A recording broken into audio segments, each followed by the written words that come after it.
Colleagues, I rise in opposition to this bill for many reasons. When this first issue was brought to our attention in committee this year, I had a lot of questions.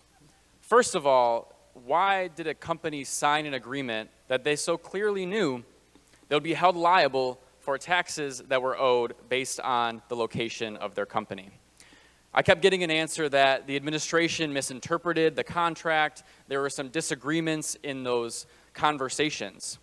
But when pen to paper in front of you on a desk, a VP of the company signs that they knew they were liable for these school property taxes, it raised a lot of red flags for me. When I then asked further, why are we talking about this now? Well, it turns out after the contract was signed, the local school district decided to levy a tax that this company was then liable for. So there was no disagreement. There was a new tax that was levied by the local school district that added on this additional piece to Switch and their company. So obviously this company got very upset because it's hundreds of thousands of dollars that they felt they didn't owe.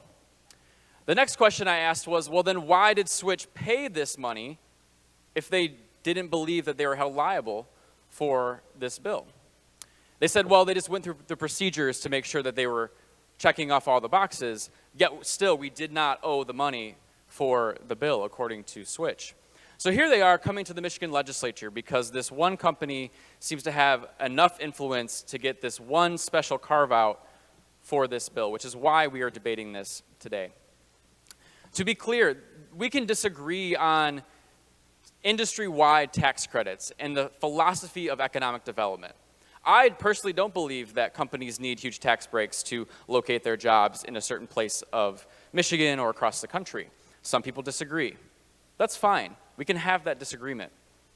This instance is not that. Switch is already here.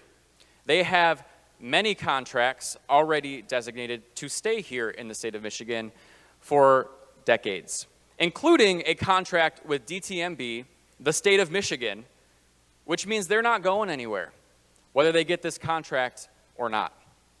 What we're debating here is giving an additional tax credit for a company that doesn't need it because they got upset that a local school district decided to levy a local millage on property in their region. Why do we think the school district did that in the first place? Perhaps because we haven't been adequately funding our schools at the state level for decades. This is Switch's attempt to get out of a contract that they knowingly signed. It's not fair, it's not right.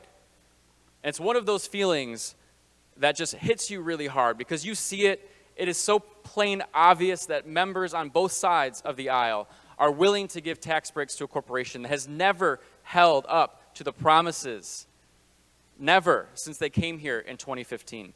They told the state of Michigan that they would have 1,000 construction jobs created under the first tax break that they got earlier 5 years ago. They have held several hundred construction jobs, but did not hold to that 1,000 number. They then said we're going to have 100 jobs permanently located in this corporation, in this township. They have yet to fill 70. This is all public data.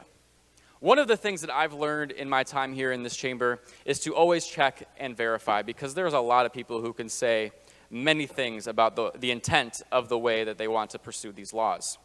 We've already seen a track record from this company of not upholding the promises that they kept the first time around. Why do we think that this would happen the second time around? I don't believe that this company needs this tax break. It is a new tax break. They don't need it. They're not going to leave, and it is us giving away our money once again to a corporation to line their pockets when everybody else is suffering.